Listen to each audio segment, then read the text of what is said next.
په کابل سرینا هوټل کې د خصوصي سکتور د ودې او ملاتړ په غونډه کې د مفید لوجستیکي شرکت د فعالیتونو ستاینه وشوه.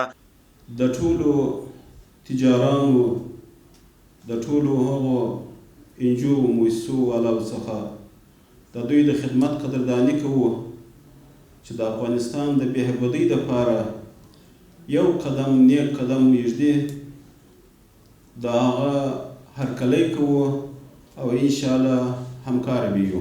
د مفید ګروپ د رهبرۍ څخه یوه دنیا مننه کوو چې په دې برخه کې د تجارت او صنعت په برخه کې افغانستان ته ترقي ورکوي. د مفید نړیوال سوداګریز او لوجستیکي شرکت په بیلابیلو سوداګریزو او تولیدي برخو کې فعالیت لري چې زرګونو هیوادوالو ته یې کاري فرصتونه رامنځته کړي دي.